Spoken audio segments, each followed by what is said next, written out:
Abu Nawas atau dikenal sebagai Abu Ali Al-Hasan bin Hani Al-Hakami adalah seorang pujangga Arab. Dia dilahirkan di kota Ahvaz di negeri Persia dengan darah Arab dan Persia mengalir di tubuhnya. Abu Nawas dianggap sebagai salah satu penyair terbesar sastra Arab klasik. Ia digambarkan sosok yang bijaksana sekaligus kocak. Abu Nawas juga muncul beberapa kali dalam kisah 1001 Malam. Dalam satu cerita, ia pernah berpura-pura gila karena tidak ingin menjadi kadi setelah mendengar wasiat ayahnya. Dengan cara menaiki batang pisang seperti kuda-kudaan, ia juga sering ditantang oleh Raja Harun ar-Rasyid maupun oleh teman-temannya dengan hal yang aneh, beresiko, dan bahkan tidak mungkin terjadi, seperti memindahkan istana raja ke bukit, memantapi raja, dan lain-lain. Abu Nawas terlahir pada tahun 747 Masehi sebagai anak yatim di kota Ahvaz, Iran. Sepeninggal ayahnya, Abu Nawas kemudian dibawa ibunya ke kota Basra, Irak.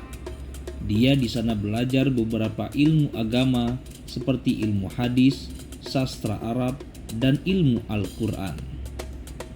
Tak lama setelah belajar ilmu-ilmu agama, Abu Nawas bertemu dengan Walibah ibnu Habib al-Asad. Walibah memberikan pelajaran kepada Abu Nawas untuk memperhalus kembali bahasa yang dia gunakan. Dia juga pergi ke Kufah untuk bertemu dengan orang-orang Arab Baduy, supaya ia dapat memperhalus serta memperdalam kesusastraan bahasa Arab. Oleh karena itu, tak lama kemudian, Abu Nawas terkenal sebagai seorang sastrawan cemerlang. Abu Nawas dengan cepat menjadi terkenal karena puisinya yang jenaka dan lucu. Tidak berhubungan dengan tema-tema tradisional seperti tema padang pasir, tetapi berbicara tentang kehidupan kota dan menyanyikan kegembiraan, meminum anggur, serta cinta dari anak laki-laki muda dengan humor nakal. Puisi pujiannya yang berisi puji-pujian memungkinkannya untuk ikut mendukung Khalifah Harun ar-Rasyid, dan ia juga mengaitkan dirinya dengan keluarga Wazir Barmak yang saat itu berada di puncak kekuasaan mereka. Akhirnya dia pun dipercaya sebagai orang kepercayaan oleh Khalifah Harun ar-Rasyid, pemimpin dinasti Abbasiyah yang kelima. Meski Abu Nawas pernah mendapat pendidikan agama, Abu Nawas di semasa mudanya adalah seseorang yang menyukai kehidupan hura-hura dan berpesta pora. Dia adalah seorang pemabuk berat. Hal ini dapat diketahui melalui beberapa tema-tema puisi yang dia ciptakan di saat masa mudanya dulu. Syair-syairnya masa itu lebih banyak bercerita tentang minuman, wanita, dan cinta. Meski seorang pemabuk, kepiawaiannya dalam mencipta syair ketika itu nyaris tak tertandingi. Terbukti, walaupun dalam keadaan mabuk, ia tetap mampu menelurkan mutiara-mutiara kata yang indah.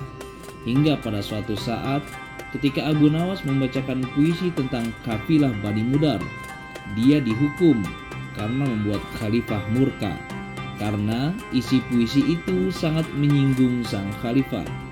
Abu Nawas pun dipenjara karenanya. Sejak mendekam di penjara, puisi-puisi Abu Nawas berubah menjadi religius. Jika sebelumnya ia sangat pongah, kini ia lebih pasrah kepada kekuasaan Allah Subhanahu wa Ta'ala. Syair-syairnya tentang taubat bisa dipahami sebagai salah satu ungkapan rasa keagamaannya yang tinggi. Perihal tahun kewafatannya, banyak pihak yang berbeda pendapat. Informasi yang berkaitan dengan kematiannya tidak pasti dan saling bertentangan. Ada yang mengatakan bahwa tahun meninggalnya Abu Nawas terjadi pada tahun 806 Masehi. Di sisi lain, ada yang mengatakan ia meninggal pada tahun 813 Masehi.